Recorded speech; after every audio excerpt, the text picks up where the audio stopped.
Trevor Keels might be the Heat's next hidden gem. Said it, I'm golden. Told you I'm shining. Had to break through. Plan perfect timing. Giving no hands. Go get it. Radix the ruler. Can't with them peasants.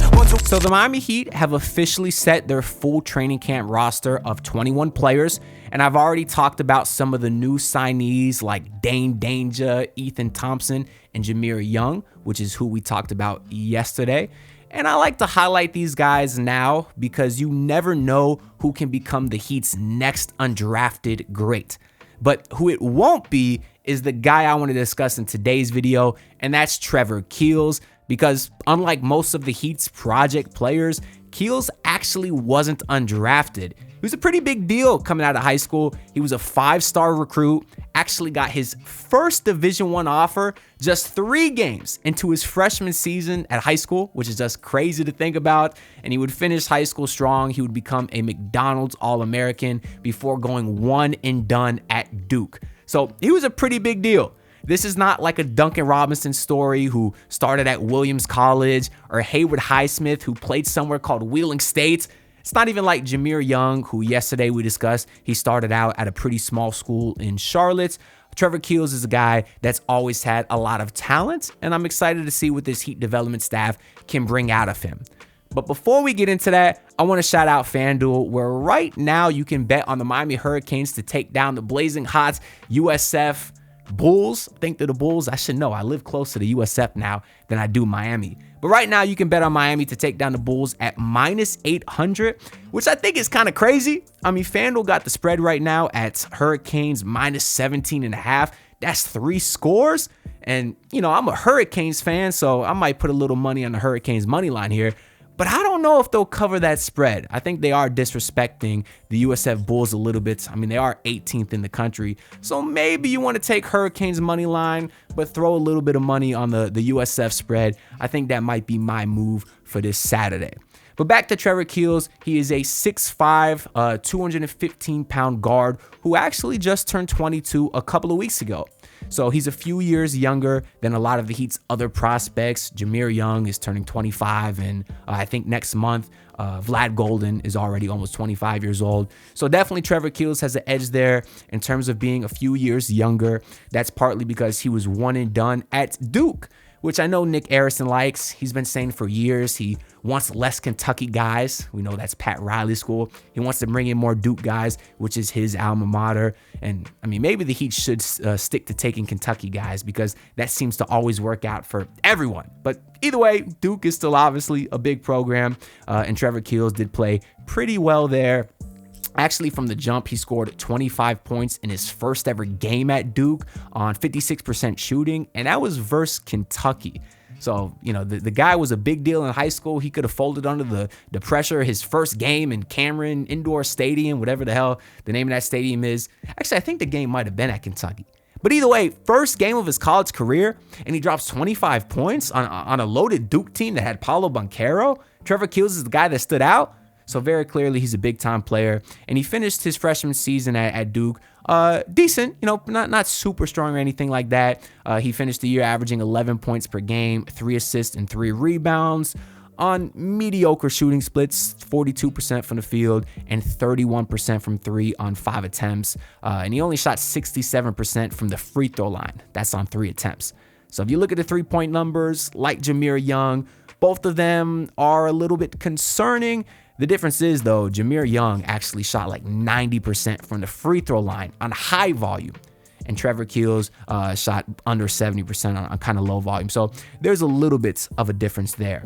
But after his freshman season at Duke, Trevor Keels did put his name into the draft, and he was taken 42nd overall, so early in the second round. That was by the New York Knicks in 2022, where he signed a 2-way contract that season. He only made it up to the pro team for 3 games.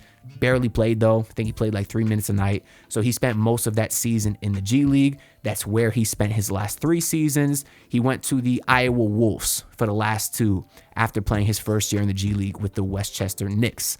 And last season with Iowa, he actually had a huge jump in his production and his efficiency. He averaged a very impressive 21 points per game, 4 assists, 3 rebounds on 43% from the field, but then 39% from 3 on 8 attempts, which is very, very good.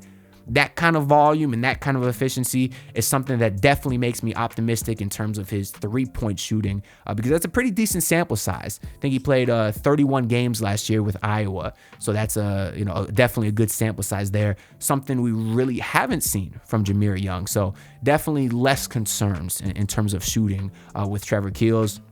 And then he did get his free throw percentage up as well last year. Shot 76% from the line, but on low volume. So didn't quite get to the line as much as Jahmir Young. They're different offensive players, but we'll get into that a little bit more later.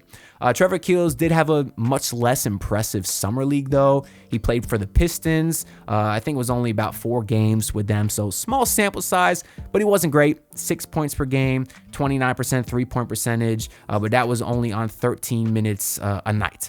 Which, again, to keep comparing him to Jahmir Young, differences there. Jahmir Young kind of balled out in the summer league, had that 40-point game that we discussed in yesterday's video. So a lot of differences there.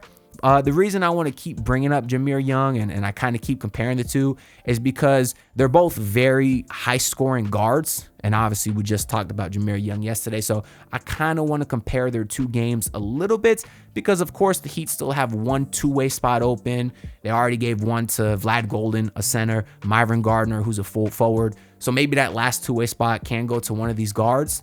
I do think that although they're both high-scoring guards, like I was mentioning, their games are very different offensively. Jahmir Young was more of a shifty on-ball slasher with some pretty nice playmaking chops, had a really nice drive and kick game, where Trevor Keels is more of he can play more off-ball, and he doesn't provide as much rim pressure. He is a much bigger body, though, and that's part of the reason that he's a better defender. I saw a lot of examples of him using his size to just be a menacing on-ball defender. Maybe I should pump the brakes here a little bit, but he did have some clips where he kind of reminded me of Lou Dort. I'm not going to lie to you, I also did read a lot about Keels' motor. They said he has a very high motor, never stops running, and I definitely like to hear that a lot about him because it's kind of a Heat culture characteristic. So that was nice to read from multiple different accounts. I also read how he fell to the second round of the draft, partly because he was very unimpressive in the combine, which was 3 years ago. At the time, he weighed about 225 pounds. He was the heaviest guard there. He ranked dead last in standing vertical jump, max vertical jump, and shuttle runtime. But as I mentioned earlier, he weighed 215 in the G League last year. So he's already dropped about 10 pounds since the combine. And from watching his film, with Iowa in the G League, I thought he looked in very good shape to me. So it really shows that he's put in a lot of hard work. I think he's probably a guy who could have benefited from playing a few more years in college. On that Duke team, they had 4 first-round picks with Paolo Banchero, Mark Williams, AJ Griffin, and Wendell Moore. So when you're playing behind or next to, I guess, that kind of talent, you're really not going to get a chance to be featured that much offensively, which is really what Keels was in high school. And if he would have just stayed at least one more year on that next Duke team, he really could have showcased a lot more and grown a lot more, because that following year, Duke wasn't as impressive. They were led by like a freshman Kyle Filipowski, and they had Derek Lively, who averaged like 5 points. So I think he probably should have stayed one more year. But being that he was one and done, he's still not that old. And I think that does give him a little bit of an edge over Jahmir Young, who is basically 3 years older. We talked about how Jahmir Young would kind of be an awkward fit with the main squad because he's so ball heavy. I'm not saying that Trevor Keels will definitely get that final two-way spot, but I think he has a better chance than Young because of his age. And also he can play more off the ball and has very, very strong defensive potential on the ball. Not that that's something the Heat need more of. I think they kind of got that point of attack figured out between Davion Mitchell and Drew Smith. And they also really don't need a guard in general. But if they want to fill that final two-way spot with a guard, I do think that Trevor Keels might be the guy that could get the edge there. But we'll have to see how he plays in preseason, which kicks off in less than a month now. So let me know y'all thoughts down below. Maybe drop a player comp for Trevor Keels. I'm very curious to hear what y'all think. But before we get out of here, I want to mention once again my favorite prop on FanDuel for this weekend, which is Tua Tagovailoa over 232 passing yards. I did see some competitive sports books have him at like 237. So that's why y'all got to bet on FanDuel. They always have the best odds. And that is a prop that I will absolutely be smashing this weekend. That's all I got to say for this video. Make sure y'all like, comment, and subscribe because all your support is greatly appreciated. And I'll see y'all in the next one. Peace out, everyone. Look, pull up in your city trying to get that dead face. Do it on my own, I don't need no dead weight. Had to kill him off, yeah, I need a head space. You know this homegrown bitch, don't offend me.